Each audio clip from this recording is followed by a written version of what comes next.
Hola, hoy vamos a platicar sobre el libro El Mahabharata de Sudarshan Rey. El Mahabharata es la gran epopeya hindú.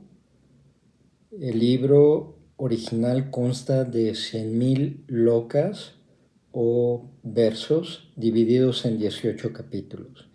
Es muchísimo más extenso que la Ilíada, que la Odisea, y es atribuido al sabio Vyas o Vyasa. En este libro se adentran en la profundidad de las relaciones y las emociones humanas. Es un libro importante porque a través de sus páginas, a través de su historia, nos va hablando, platicando, enseñando sobre temas que son importantes en la filosofía de la India, como lo es el Dharma. En resumen, la historia trata de un rey, Ambika, y su esposa, que tienen dos hijos. El hijo mayor es Dhritarashtra, que nace con ceguera, y el hijo menor, Pandu, debido a la ceguera de Dhritarashtra, pues no importa que sea el hijo mayor, el reino pasa a Pandu. Pandu se vuelve el rey cuando el padre falta. Mientras Dhritarashtra se casa y tiene 100 hijos, a los cuales les llaman los Kurus o Kauravas, Pandu tiene 5 hijos. Los hijos son atribuidos a él, pero no, a través de la historia nos vamos a dar cuenta que son hijos realmente adoptivos. Estos 5 hijos, entre los que están Yudhishthir, el mayor, Bhim, Arjuna, Nakul, estos hijos representan tradicionalmente el ejemplo del Dharma. Y en el caso de los 100 hijos de Dhritarashtra, representan justo lo opuesto, el adharma. Esa es la visión tradicional. Resulta que Pandu, debido a condiciones de salud, muere joven, así que el reino pasa nuevamente, pasa a Dhritarashtra, y él acoge a sus sobrinos y les brinda la misma educación que sus hijos. Sin embargo, existe una fuerte rivalidad entre los primos, entre los Kauravas y los Pandavas. Esta rivalidad se expresa continuamente, hay roces, etc. Y el hijo mayor de Dhritarashtra, que es Duryodhana, perdón, pero la pronunciación es un poco compleja, es el hijo mayor,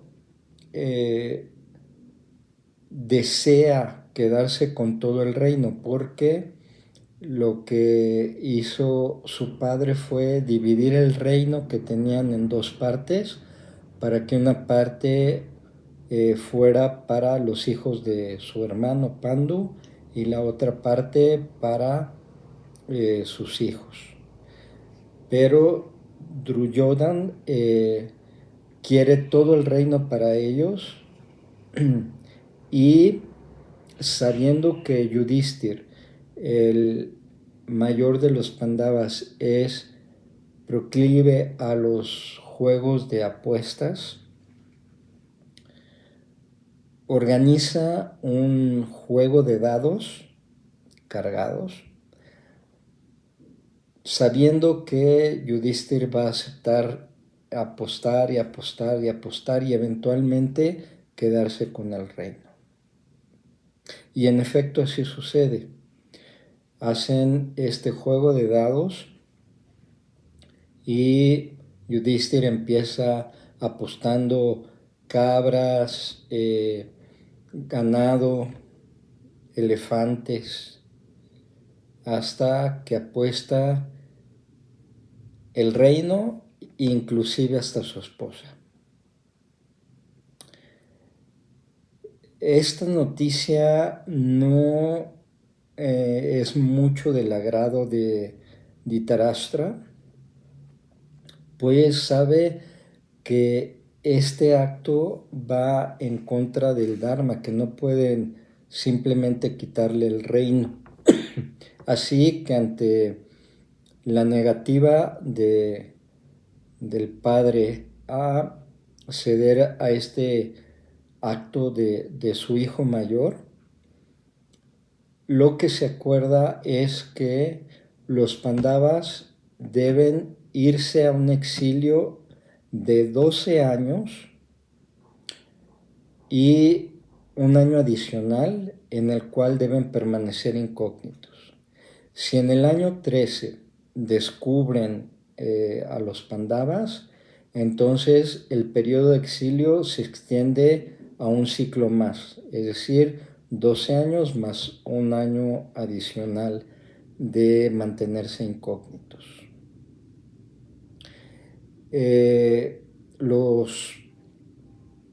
Los Pandavas, que representan el Dharma,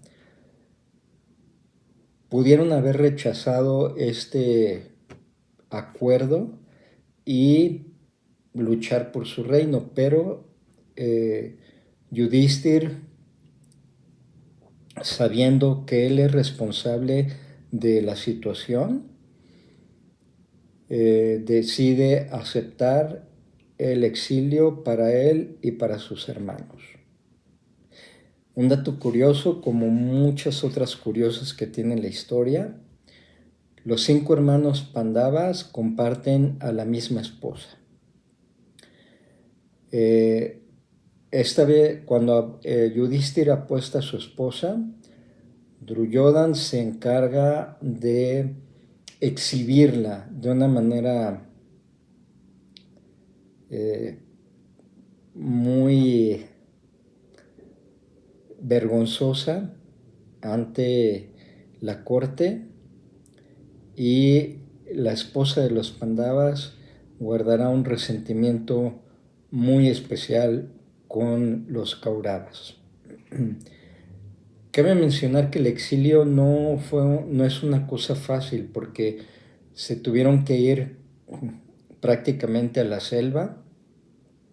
Vivir en la selva no era como irte de camping, era verdaderamente riesgoso, estaba rodeado de peligros y era pasar de haber sido reyes a prácticamente mendigos. Los 12 años de exilio fueron verdaderamente retadores. Sin embargo, los Pandavas mantenieron su palabra, se mantuvieron en exilio, y en el año 13, cuando debían mantenerse incógnitos, deciden acudir a un pequeño reino cercano bajo identidades falsas y ofrecer sus servicios al rey de ese pequeño reino. Así que por circunstancias del destino se hace una guerra en la cual se involucran los Kauravas, y durante esta guerra los Kauravas descubren la identidad de los Pandavas, y atendiendo a el acuerdo que habían hecho, pues les dicen que les tocan otros 12 años de exilio. Sin embargo, se logra acreditar que el tiempo se había cumplido justamente ese día. Así que, atendiendo al acuerdo que tienen, los Pandavas regresan a reclamar su parte del reino de Hastinapur. Pero Duryodhana se rehúsa completamente a entregar el reino. Así que la guerra es inminente. Aquí, bueno, durante la historia aparece la figura importantísima de Krishna, que tradicionalmente se dice que es la encarnación del dios indio Vishnu, que es el protector del Dharma. Tanto Duryodhana como Arjuna, de los Pandavas, recurren a Krishna para pedirle ayuda para la guerra inminente, y él es familiar de tanto de los Kauravas como de los Pandavas, así que no puede tomar un bando. Él se inclina obviamente por los Pandavas, por lo que representan, pero no puede tomar abiertamente un bando, así que propone un trato. Quien quiera, él le ofrece sus tropas, su ejército, y a la otra parte lo único que le puede ofrecer es que él se presta a ser el conductor del carruaje de la otra parte durante la guerra. Duryodhana inmediatamente pide el ejército numeroso de Krishna, y Arjuna, sabiendo de este carácter de Krishna, este carácter sabio y la estrechísima relación que tiene con él, le pide que sea el conductor de su carruaje dentro de esta batalla. Cabe mencionar que Krishna intenta proponer diferentes acciones para evitar la guerra que pinta ser una guerra totalmente sangrienta y aparentemente innecesaria, pero no hay forma de resolverlo. Así que a vísperas de la guerra, formados los dos ejércitos, el ejército de los Kauravas, mucho, mucho más numeroso que el de los Pandavas, se alinean frente a frente en el campo de Kurukshetra de batalla, y es en ese momento donde se da el famosísimo canto del Señor, conocido como el Bhagavad Gita, donde Krishna le enseñará a Arjuna muchos de los conceptos importantes de la filosofía de la India. El Bhagavad Gita es un libro sagrado de la India, un texto sagrado que es parte justo de esta gran epopeya del Mahabharata. Y habiendo pasado ese tiempo de elección, en donde Arjuna está a punto de abandonar la guerra porque se niega a luchar contra sus parientes, y sorprendentemente Krishna le dice que su deber es pelear. Bueno, se viene la guerra, que en efecto resulta ser una guerra totalmente cruenta, sangrienta, que dura 18 días, y en esos días va pasando, parece que la victoria es de los Kauravas, de repente los Pandavas, y pasa de un bando al otro. Durante esta guerra se utilizan, emplean armas divinas, mágicas, otorgadas por los dioses, y esto le da como un carácter de también, como tiene esta parte de fantasía y de todo, pero la guerra es sumamente cruenta y al final la victoria es de los Pandavas, habiendo prácticamente liquidado el clan de los Kurus o los Kauravas, habiendo matado a los 100 hermanos Kauravas. Siendo las dos partes pues parientes, hay maestros que habían enseñado tanto a los Pandavas y los Kauravas, y surge este dilema de por quién luchar y, en fin, se expresan, como mencioné al principio, la profundidad de las relaciones y las emociones humanas. Y al final, a pesar de la victoria, es una victoria que sabe a derrota, porque queda todo este sentido de culpa, de remordimiento, de que las cosas pudieron haber sido distintas.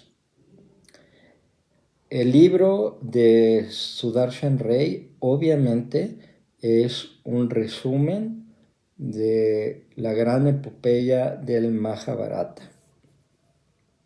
El autor nos indica que